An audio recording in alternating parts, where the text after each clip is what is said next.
Hi అండి. అందరికీ నమస్కారం. Welcome to my channel. ఈ వీడియోలో ఇప్పుడే ముగిసిన ఏపీ ఉద్యోగ సంఘాల జేఏసీ సమావేశం. దీనికి సంబంధించిన పూర్తి వివరాలు వీడియోలో తెలుసుకుందాము. వీడియో అయితే ఎక్కడ గాని స్కిప్ చేయకుండా ఎండ్ వరకు చూసేయండి. అప్పుడే ఇన్ఫర్మేషన్ పూర్తిగా అర్థమవుతుంది. అలాగే వీడియో చూస్తున్న ప్రతి ఒక్కరు వీడియోకి లైక్ చేయండి ఫ్రెండ్స్. ఈ వీడియోని తోటి ఉద్యోగ పెన్షన్ మిత్రులతో షేర్ చేయండి. కొత్తగా మన ఛానల్‌ని చూస్తున్నవారు ఇంకా ఎవరైనా సబ్స్క్రైబ్ చేసుకున్నట్లయితే వెంటనే మన ఛానల్‌ని సబ్స్క్రైబ్ చేసుకోండి. దీని ద్వారా నేను చేసే లేటెస్ట్ వీడియోస్ అన్నీ మీ వరకు రీచ్ అవుతాయి. ఇక ఆలస్యం చేయకుండా వివరాల్లోకైతే వెళ్ళిపోదాము. ఫ్రెండ్స్ ఇక విషయానికొచ్చినట్లయితే విజయవాడ గాంధీనగర్‌లో ఎన్‌జీఓ హోమ్‌లో ఏపీ జేఏసీ సెక్రటేరియట్ సమావేశం తాజాగా ముగిసింది. ఈ సమావేశం అనంతరం ఉద్యోగ సంఘాల నేతలు మీడియాతో మాట్లాడుతూ రాష్ట్ర ప్రభుత్వం తమ సమస్యల పరిష్కారం పట్ల నిర్లక్ష్యం వహిస్తోందని చెప్పి తీవ్ర ఆరోపణలైతే చేశారు. దసరా పండుగలోపు తమ డిమాండ్స్ నెరవేర్చకపోతే సమ్మెకు దిగుతామని కూడా స్పష్టం చేశారు. వీరి ప్రధాన డిమాండ్స్ మరియు నాయకుల వాదనలు ఈ విధంగా అయితే ఉన్నాయి.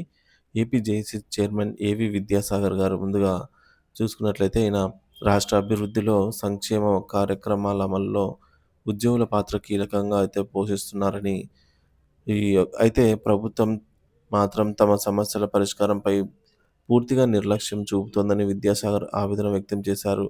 దసరా కానుకగా పెండింగ్‌లో ఉన్న డీఏలను వెంటనే విడుదల చేయాలని డిమాండ్ చేశారు. లేని పక్షంలో ఉద్యోగ సంఘాలకు పోరాటమే ఏకైక మార్గమని హెచ్చరించారు.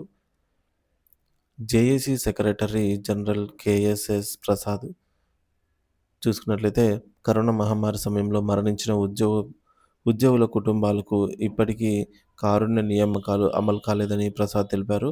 ముఖ్యంగా పంచాయతీరాజ్ శాఖలో ఈ నియామకాలు తక్షణమే చేపట్టాలని కోరారు. ప్రభుత్వం ఉద్యోగులపై దృష్టి సారించకపోతే దసరా నిజమైన పండుగగా జరగదని ఆయన స్పష్టం చేశారు. ఇక ఇతర నేతల ఆందోళనలు ఈ విధంగా అయితే ఉన్నాయి.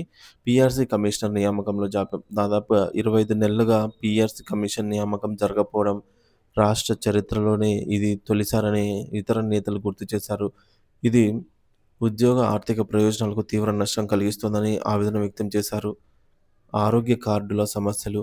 ఆరోగ్య కార్డుల అమల్లో తీవ్ర జాప్యం, సమస్యలు పెరిగిపోతున్నాయని, దీంతో ఉద్యోగులు, వారి కుటుంబ సభ్యులు వైద్య సేవలు పొందడంలో ఇబ్బందులు ఎదుర్కొంటున్నారని తెలిపారు. ఈ సమస్యలను తక్షణమే పరిష్కరించాలని అయితే డిమాండ్ చేశారు. పదవీ విరమణ చేసిన ఉద్యోగుల బకాయిలు. సో, ఈ విషయానికొస్తే పదవీ విరమణ చేసిన ఉద్యోగుల గ్రాట్యుటీ, సరెండర్ లీవ్ బకాయిల కోసం ఏళ్ల తరబడి ఎదురు చూస్తున్నారని, ప్రభుత్వం ఈ విషయంలో నిర్లక్ష్యం వహిస్తోందని ఆరోపించారు. వీరికి మాత్రమే బకాయిలు చెల్లించాలని కోరారు. సో, ప్రధానమైన వీరి డిమాండ్ల సారాంశం ఏంటంటే, కొత్త పీఆర్సీ కమిషనర్ నియామకం, పెండింగ్ డీఏలను దసరా కానుకగా విడుదల చేయాలని చెప్పేసి, అలాగే ఆరోగ్య కార్డుల సమస్యల పరిష్కారం, పదవీ విరమణ చేసిన ఉద్యోగుల బకాయిల చెల్లింపులు, గ్రాట్యుటీ, సరెండర్ లీవ్ వంటివి. ఐదోది కాంట్రాక్ట్ మరియు ఔట్‌సోర్సింగ్ ఉద్యోగులకు న్యాయం చేయాలని అయితే ముఖ్యంగా ప్రధానంగా అయితే డిమాండ్స్ ఉన్నాయన్నమాట. భవిష్యత్ కార్యాచరణ. అక్టోబర్ నెలాఖరు వరకు రాష్ట్ర వ్యాప్తంగా జేఏసీ పునర్వ్యవస్థీకరణ చేపట్టి విస్తృత సమావేశం నిర్వహిస్తామని ఉద్యోగ సంఘాల నేతలు వెల్లడించారు. ఈలోగా ప్రభుత్వం తమ డిమాండ్లకు సానుకూలంగా స్పందించకపోతే పోరాటమే తమకు ప్రత్యామ్నాయమని స్పష్టం చేశారు. ఇది ప్రభుత్వానికి ఉద్యోగ సంఘాలు ఇచ్చిన అల్టిమేటంగా పరిగణించవచ్చు. రానున్న రోజుల్లో ఈ విషయం రాష్ట్ర రాజకీయాల్లో, ఉద్యోగుల వర్గాల్లో తీవ్ర చర్చనీయాంశం అయితే కానుందన్నమాట.